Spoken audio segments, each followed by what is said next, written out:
Whew. Y'all done got me to do a video.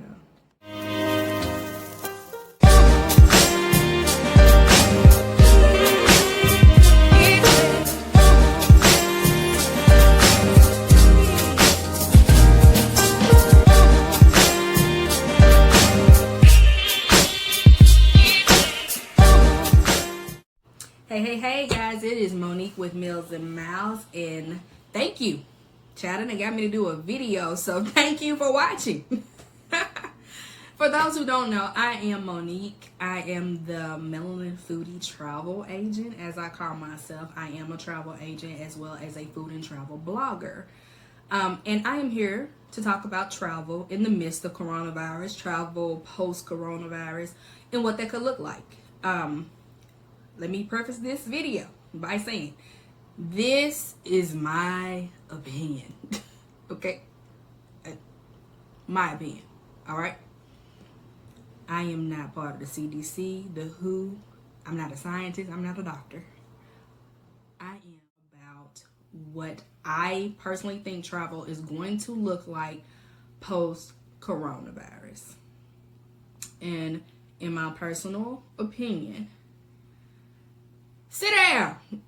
Sit down. I know you want to travel. I want to travel too. I have multiple international trips that were planned for this year alone. So, and I had to cancel them. So I understand the want to travel. I promise I understand the want for travel. However, in my personal opinion, it's not time to travel.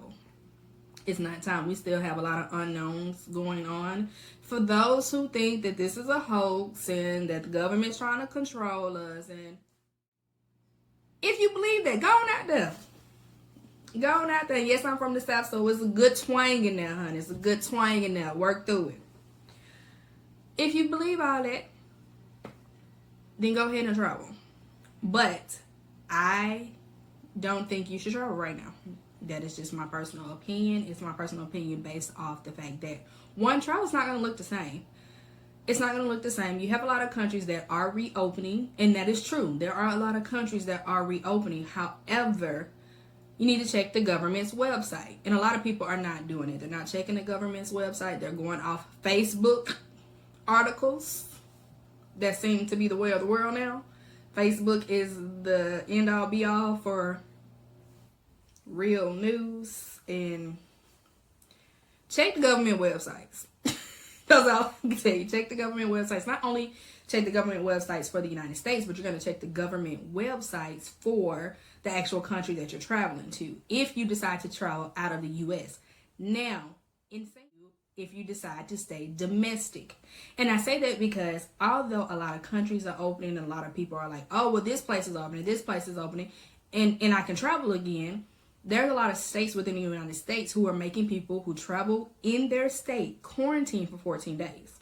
And I don't think a lot of people know that or understand that if you travel, even within the United States, depending on where you're going, you're going to have to quarantine for 14 days. So thinking that you can just up and travel to this place and you're going to be good and you're going to lay out on the beach or you're going to, see the monuments in the museums, that might not actually be the case. So first thing first, check the government website that you're going to. Check the state's website that you're going to. Check the tourism board.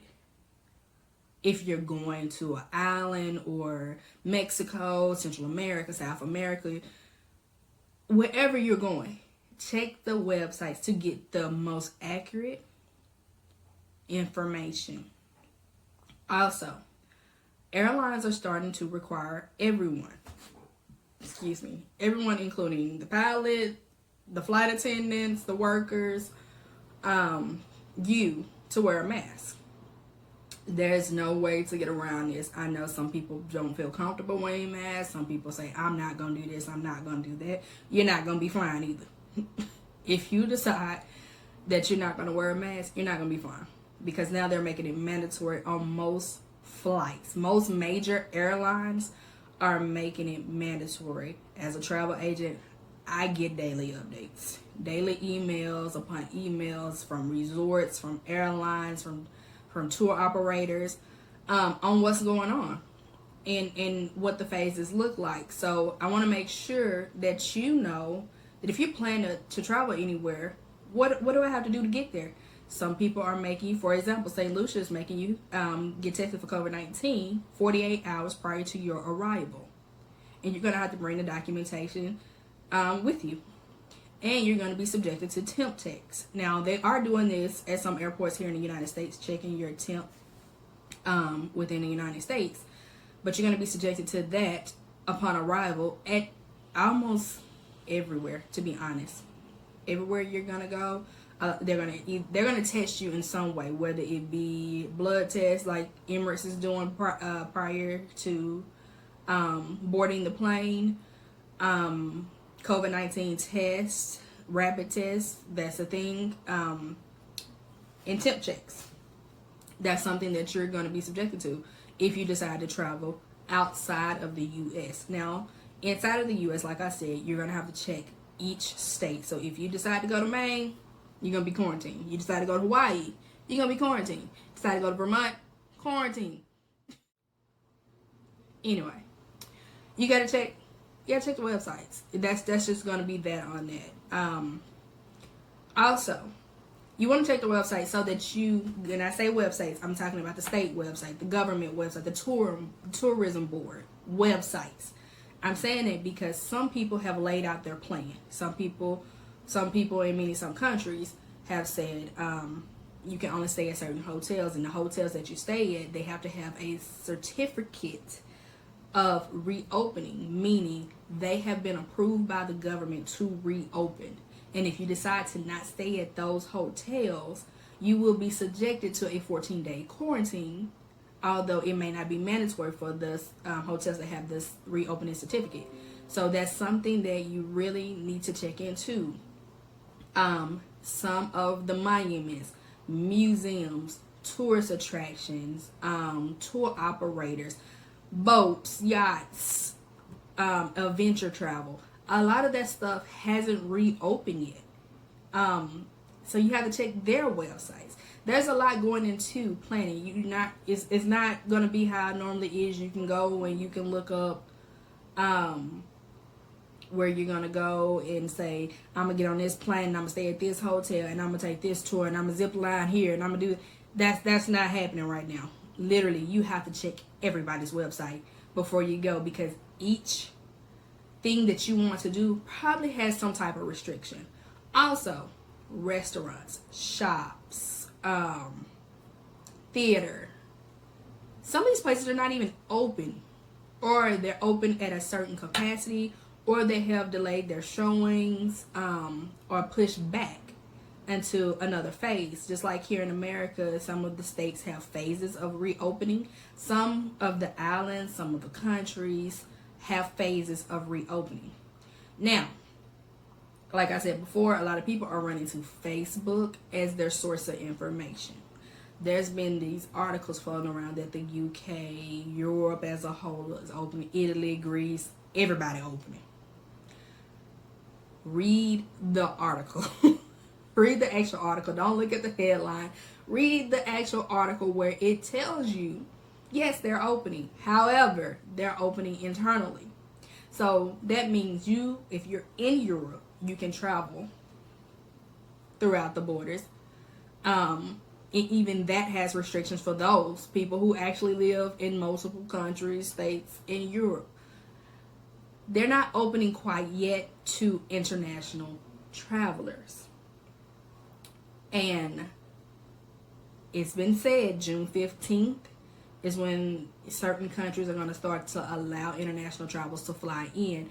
However, it also states that there will be a 14-day quarantine once you arrive, depending on where you're traveling to. That is something everybody seems to be missing, because I read comments. I'm going to be honest. I'm that person. I see an article. I read the article. And then I scroll down. I read all the comments. That lets me know nobody read the article. Read the articles. A lot of it is clickbait. I literally myself, I have a trip planned to Europe, and I am on top of Europe. Literally, I'm on top of Amsterdam, Paris, and UK, because that's where I plan to go. But my trip is not until the fall. I literally follow the BBC. I follow multiple news outlets there in each country, because you're talking about the Netherlands, France, UK, and they literally are spread out like that. You're talking about each set of government has their own rules, and not only that, you have to take in from France on to London. So what does that even look like? What does that system look like? Can I take a rail car? Am I going to have to fly instead of taking the train like I plan to? Like, those are things you have to look at. And right now it seems to be everybody's just kind of clicking on articles and thinking that, hey, I can travel like normal. No.